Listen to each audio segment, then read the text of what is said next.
Avropanın daxili suları. Avropa özü 3 yarımkürədə yerləşir. Şərq, qərb və şimal yarımkürəsində. Avropada Qrinviç kəsdiyinə görə şərq yarımkürəsinə də düşür, qərbə də düşür və şimalda yerləşir. Ona görə 3 yarımkürədə yerləşir. Ucqar nöqtələri şimalda Nordkin, əsasən Norveçin ərazisinə düşür, subarktik iqlimdir, qütb işıqlanma qurşağıdır. Cənubda Mərakeş, İspaniya ərazisidir. Sonra deməli subtropik iqlim qurşağı, zodiak bakım meşə və kolluqlar. Qərbdə Roka burnu, Portuqaliya ərazisi subtropik iqlimdir. Aralıq dəniz iqlim tipi, zodiak bakım meşə və kolluqlar. Və şərqdə isə Qütb Uralı və yaxud da ki Uralın qərbi adlandırılır. Avropa ilə Asiyanı ayıran sərhədlər, deməli Ural dağları, Ural çayı, deməli sonra Enba çayının mənsəbi Qazaxıstan ərazisindən, Xəzəryanı ovalıq, Kumamanus çökəkliyi, sonra Azov dənizi, Kerç boğazı, Qara dəniz, Bosfor boğazı, sonra Bosfor boğazı, Mərmərə dənizi, Dardanel boğazı və Egey dənizi. Dardanel boğazına Çanakkale də adlanır, Bosfor boğazı isə İstanbul boğazı da adlandırılır. Krım və Tamay yarımadasını əsasən Kerç boğazı ayırır. Burada da şəkildə də görürsünüz Kerç boğazını Krım və Ukrayna ərazisində yerləşən və Tamay yarımadası Rusiya ərazisində yerləşən yarımadalar boğazı ayırır. Tamay yarımadasından başlayan dağ Qafqaz dağlarıdır. Ən hündür zirvəsi Elbrus 5643 sevmiş vulkandır. Krım dağları isə Ukrayna ərazisində yerləşir. Ən cavan dağdır. Ən hündür zirvəsi Romankoş 1545. Bosfor Dardanel Balkan və Kiçik Asiya yarımadasını ayırır. Relyef və iqlimdən asılı olaraq Avropanın hər bir regionunda özünə məxsus çay şəbəkəsi mövcuddur. Çaylar rejiminə, qidalanması, onların təsərrüfat məqsədi ilə istifadə edilməsinə görə bir-birindən fərqlənir. Çaylar əhalinin su ilə təmin olunmasına başlıca rola malikdir. Şimali Avropada dağlardan axan çaylarda çoxlu astana və şəlalələr mövcuddur. Ona görə də onlarda gəmi nəqliyyatı üçün əlverişli deyil. Lakin onlardan ağac ağıdılmasında geniş istifadə olunur. Avropanın şimalında, belə deyək, bu hissədə şimalda çayların böyük hidroenerji ehtiyatları vardır ki, bunlardan da Norveç, İsveç və Finlandiyada çox səmərəli istifadə edir. Burada maraqlıdır, formada görə bilərsiniz ki, hidroenerji ehtiyatına görə Norveç Avropanın bütün ölkələrinin irəlidədir. Burada 937 SES fəaliyyət göstərir. Ölkənin enerjiyə olan tələbatının 96-95%-ni SES-lərin hesabına ödənilir. Adam başına düşən elektrik enerji istehsalına görə Norveç dünyada birinci yerdədir. Burada da Alta SES-inin şəklini görürsünüz. Avropanın qərb yarımkürəsində yerləşən dövlətləri əlavə məlumat olaraq deyərdik ki, qərbdə yerləşən deməli İslandiyadır. Deməli İrlandiya bu ərazi və Portuqaliya qərb yarımkürəsində yerləşir. Həm qərb, həm şərq yarımkürəsində yerləşənlər isə Böyük Britaniya, yəni Qrinviçi kəsən ölkələr, Böyük Britaniya, Fransa, İspaniya, coğrafi obyektlər kimi Pireneya yarımadasıdır, Böyük Britaniya adasıdır, Norveç dənizidir, Şimal dənizi, burada Norveç dənizidir.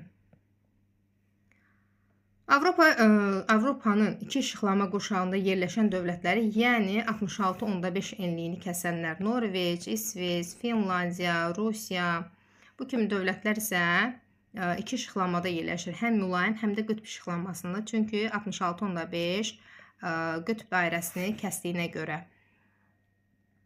Şimali Avropaya aid olanlar, deməli, buranı sileyim.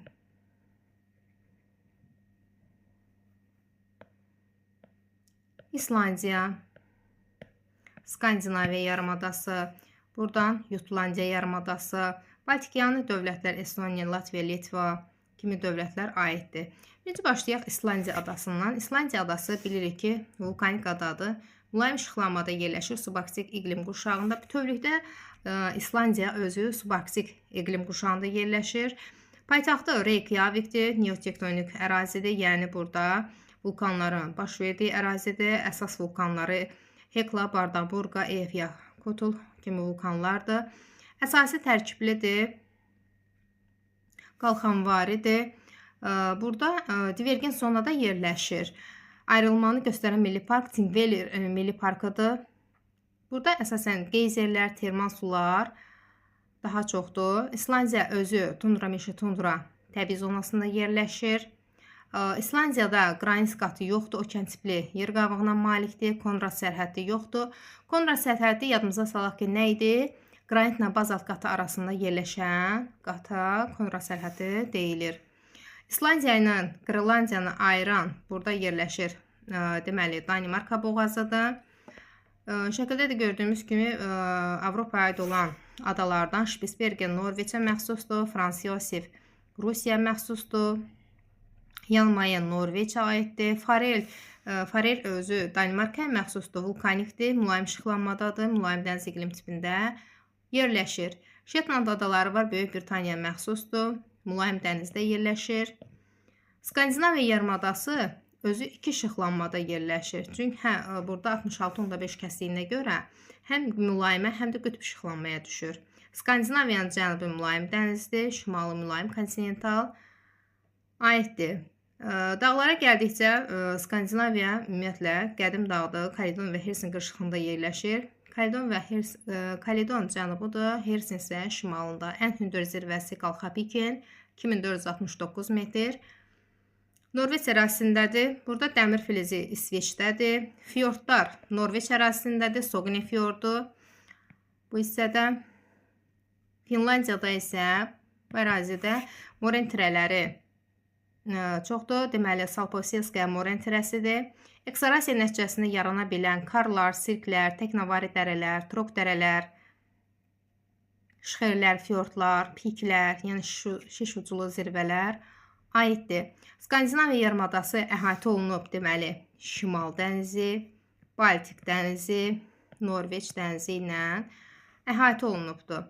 Danimarkada burada görürük ki, ətrafında olan boğazlar, Skagerrak, Kattegat boğazı, deməli, Zund boğazı Skandinaviya yarımadası ilə Zelandiya adasını ayırır. Şimal dənizinə Baltik dənizini birləşdirir. Fünen adası ilə Zelandiya adası arasında Böyük Belt boğazıdır. Fünen adası ilə Jutlandiya yarımadası arasında Kiçik Belt boğazı yerləşir. Danimarka dövlət olaraq özü ölkə Jutlandiya yarımadasında yerləşir, amma paytaxtı isə Zelandiya adasında yerləşir. Norveç və Barents dənizləri Şimal Buzlu okeana aiddir. Şimal və Baltik dənizləri isə Atlantikə tökülür. Şimal dənizindən neft qaz çıxarılır. Nefti əsasən Böyük Britaniya və Norveç hasil edir. Qazı isə Niderland hasil edir.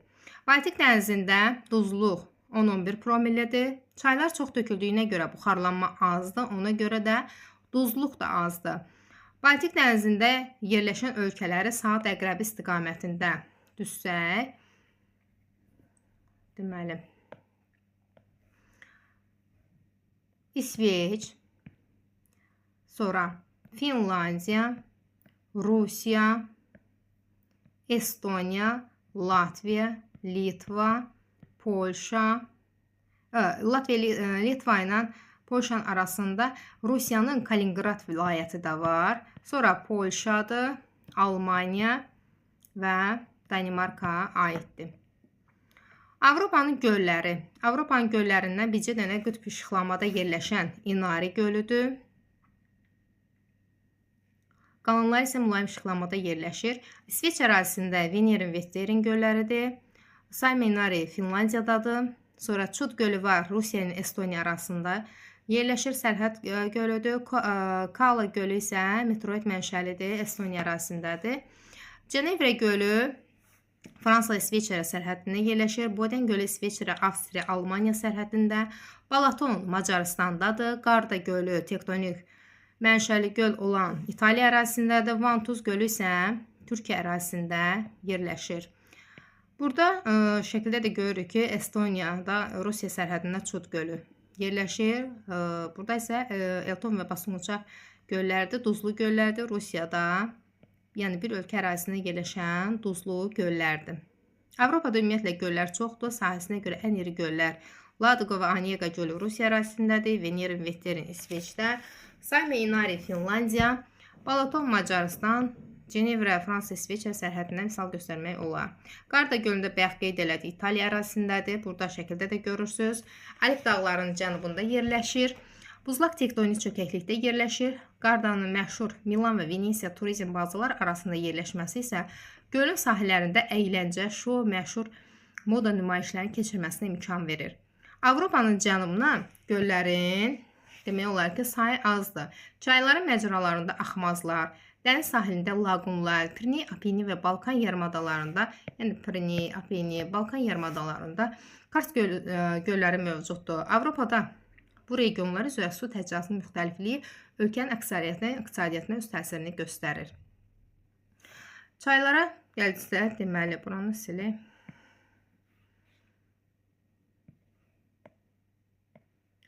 Bu Baltik dənizidir. Baltik dənizindən Polşa ərazisindən axan, deməli, o Visla və Odra çayıdır. Visla Polşanın paytaxtı Varşavadan keçir. Deməli, Siver çayı Ladoqa gölünə tökülür. Sonra Neva çayı isə Fin körfəzinə, deməli, Neva çayı Ladoqa gölündən başlayır. Siver də Onega gölünə tökülür. Siver çayı, deməli, Onega gölündən başladı. Bu Siver çayı töküldü Ladoqa gölünə, sonra Neva çayı və sonda Fin körfəzi. Deməli, Neva mənsəbi Fin körfəzidir. Sahilində Helsinki şəhəri yerləşir. Sonra, deməli, Baltik dənizində Latviyaya aid olan liman Riga limanıdır. Rusiyanın limanları Sankt-Peterburg və Kaliningrad limanlarıdır. Litvanın limanı Klaypeda limanıdır. Polşanın limanı Gdansk limanıdır. Deməli, daha sonra Şimal dənizi ilə, deməli, Şimal dənizi ilə Baltik dənizini birləşdirən kanal burada Kil kanalıdır. Almaniya ərazisində yerləşir. Şimal dənizində yerləşən dənizlər, sahilində yerləşən, deməli, Almaniya məxsus liman Duisburgdur, bu çay limanıdır. Dəniz limanı isə Hamburg limanıdır. Almaniya özü Mülayim dənizdə yerləşir, enli yarpaqlı təbii zonalarda. Sonra Belçikanın, deməli, limanı Amsterdam, Rotterdam, Antwerpendir, Mülayim dənizdə yerləşir, enli yarpaqlı təbii zonalarda yerləşir. Niderland limanı isə Amsterdam, Rotterdamdır, Mülayim dənizdə yerləşir, enli yarpaqlı təbii zonalar aiddir. Böyük Britaniya limanları London, Glasgow, Liverpool, Manchester, əsasən Mülayim dəniz iqlim qurşağında yerləşir, enli yarpaqlı təbii zonalardır. Şimal dənizinə tökülən çaylar Reyn, deməli, Elba, bir də Böyük Britaniya paytaxtına axan, Londondan axan Temza çayıdır. Reynin mənsəbi, deməli, Niderlanddır, estuaridir.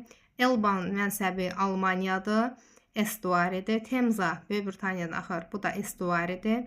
Temza çayı burada şəkildə görürük. İngiltərə üçün mühüm iqtisadi və nəqliyyat əhəmiyyətinə malikdir. Qabarma zamanı okean gəmiləri Londona qədər mənsəbdən düz 64 kilometrə qədər gedir. London sakinləri Temza çayından hər gün 583 milyon litr su istifadə edirlər. Sonra Dunay çayını görürük. Dunay çayı əsasən 10 ölkədən keçir. 2850 kilometrdir. Alp, Karpat və Balkan dağlarından çoxlu sayda qollar qəbul edir. Yazda qarların əriməsinə əlaqədar olaraq çayın suyun kəskin səviyyəsi qalxır. Çayın böyük nəqliyyat əhəmiyyəti vardır. Dunay, Main, Reyn gəmiçilik kanalı Qara dənizdən Şimal dənizinə qısa yolla çıxmağa imkan verir. Dunay çayı Almaniya Şvarsvat dağlarından düz başlayır, axırda Qara dənizə tökülür. Şimal dənizində enmələr baş verir. Hər il 3 mm enir. Ən çox enmə Niderland, Danimarka sahillərindədir. Polderlər 40% Niderlandın ərazisindədir. Polderlərdən digər ölkələr də Səudi Ərəbistan, Çin, Küveyt, Singapur kimi ölkələr istifadə edir. Reyn mənbəyi bayaq dedik ki, Niderland ərazisidir. Böyük Britaniya, İrlandiya adaları materik mənşəlidir, politektonikdir, yəni qədim ərazidir. Böyük Britaniya ilə İrlandiya arasında yerləşən, bu ərazidə yerləşən İrland dənizidir. Bu adalar arası dənizdir. Böyük Britaniyanın cənubunda yerləşən burada Kelt dənizi də var, qeyd olunmayıb. Sadəcə olaraq sizə xatırlatma kimi deyim. Böyük Britaniyanın cənubunda yerləşən körfəz burada Bristolda körfəzi də var. İrlandiya ilə Böyük Britaniya mülayim dəniz iqlim tipində yerləşir, yəni il boyu yağıntılı, mülayim havadır. Böyük Britaniyanı materikdən ayıran boğaz La-Manş boğazıdır və Pas-de-Calais boğazıdır. Pireneya yarımadasında yerləşən çaylar Guadalquivir çayıdır. İspaniya ərazisindədir. Sevilya şəhəri ərazisində Atlantik okeanına tökülür. Guadiana çayı var, bu ərazidədir. Göstərilməyib də. Bu da Atlantik okeanına tökülür. Taxo çayı Atlantik okeanına tökülür. Paytaxtdan axır. Portuqaliyanın paytaxtı Lissabondan axır. Deməli, Dora çayı da Atlantik okeanına tökülür. Ebro çayı Pireneya dağlarından Aralıq dənizinə tökülür. Greenwichi kəsir. Tiber çayı İtalyan paytaxtı Romadan keçir, Aralıq dənizinə tökülür. Po çayı Adriatik dənizinə tökülür. Rona çayı deməli Aralıq dənizinə tökülür. Burada Lion körfəzi də var. Fransa-İsveçrə sərhədində yerləşir. Sonra İtaliyanın ətrafında olan quru və su hövzələrinə də qeyd edək. Burada Apennin yarımadası İtaliya ərazisində deməli Po çayı çöküntülərindən yaranan Padan ovalığıdır. Ətrafında Adriatik dənizi, Liguriya, Tirin, İon dənizləri var. Siciliya adası ilə Apennin yarımadası arasında Messina boğazı var. Siciliya adası ilə deməli Afrika arasında Siciliya boğazı var. Sardiniya adası ilə Korsika adası arasında Bonifacio boğazı var. Cenevre gölü dedik ki, Rona çayı Cenevre gölündən başlayır. Fransanın ərazisi, Lyon şəhəri də buradan keçir. Fransa ilə İsveçrə sərhədindədir. Biskay körfəzinə tökülənlər, deməli burada silək. Deməli, Biskay körfəzinə tökülən Harona çayıdır. Greenwichi kəsir, 3 yarımkürədə yerləşir. Fransa ilə İspaniya sərhədindədir. Bir də Loira çayı, bu da Biskay körfəzinə tökülür. Loiranın da Greenwich meridianı kəsir, 3 yarımkürədə yerləşir. Fransaya məxsus çaydır. Sena çayı La-Manş boğazına tökülür. Fransanın paytaxtı Paris şəhərindən axır. Temza çayını bayaq qeyd elədik. London sakinləri bu çaydan içməli su kimi istifadə edir. Boden gölü deməli İsveçrə, Almaniya, Avstriya ərazisindən Boden gölündən də Reyn çayı başlayır. Reynin mənsəbi də qeyd etdik ki, Niderlanddır. Reyn çayında Rotterdam, Bonn şəhəri, Fransanın Strasburg şəhərləri yerləşir. Burada da qeyd olunubdur. Deməli, Cenevre gölü Fransa ilə İsveçrə sərhədindədir. Boden gölü isə Almaniya, deməli İsveçrə, Avstriya arasında sərhəddədir. Deməli, burada qeyd olunubdur. Reyn mənsəbi Niderland şimal dənizinə tökülür. Polşanın ən uzun çayı Visla. Deməli, Polşanın paytaxtından keçir. Sonra Odra əvvəl Çexiyanın ərazisindən, sonra Polşanın ərazisindən axır. Əvvəl Çexiyanın, sonra isə Polşanın ərazisindən axır. Sonra Elba çayı. Elba çayı Çexiyadan başlayır Almaniyanın şimal dənizinə. Deməli, Almaniya ərazisində şimal dənizinə tökülür. Sonra Neman çayı Litva, Belarus ərazisindən axır. Rusiya Kaliningraddan başlayır. Rusiya Litva sərhədindədir. Deltadır, Baltik dənizinə, Kuşin körfəzinə buradan tökülür. Sonra Daugava çayı və yaxud da ki, Qərbi Divina da deyirlər. Rusiya, Belarus, Latviya, Estoniya ərazisindən axır. Mənbəyi Rusiyadır, Valday yüksəkliyi, mənsəbi isə Latviyada. Riga körfəzidir, oradan da Baltik dənizinə tökülür. Sonra Neman çayında dedik, Ladoqa gölündən başlayır. Mənsəbi Fin körfəzidir. Sankt-Peterburq şəhəri bu ərazidə yerləşir. Sonra şimali Divina çayı Rusiyada başlayır. Burada Ağdənizə tökülür. Gölləri qeyd elədik. Volqa çayı deməli bir ölkədən Rusiya ərazisindən Xəzərə tökülür. Deltadır. Mənsəbi okean səviyyəsindən aşağıda yerləşir. Şərqi Avropanın ən uzun çayıdır. Kaskadlı yəni üzərində su anbarları tikilibdir. Qara dənizə tökülənlər Dunay çayıdır. 10 ölkədən keçir. Uzunluğu 2850 kilometr. Alp dağlarından Alp, Karpat və Balkan dağlarından çoxlu qollar qəbul edir. Yazda boysuludur. Deməli, Macaristan, Avstriya, Almaniya, Xorvatiya, Serbiya, Slovakiya, Rumıniya, Bolqarıstan, Moldova bir neçə qollara bölünür. Mənsəbi Rumıniya olsa da belə qollardan Ukrayna ərazisindən Qara dənizə tökülür. Sonra Dunay çayı deməli Reyn-Mayn gəmçilik kanalı Qara dənizindən Şimal dənizinə qısa yola çıxmağa imkan verir. Deməli, Dnestr Ukraynadan keçir. Ukrayna Moldova sərhədindədir. Sonra Dnepr çayı Rusiyadan başlayır. Belarus, Ukrayna, Kiyevdən keçir. Yəni paytaxtdan.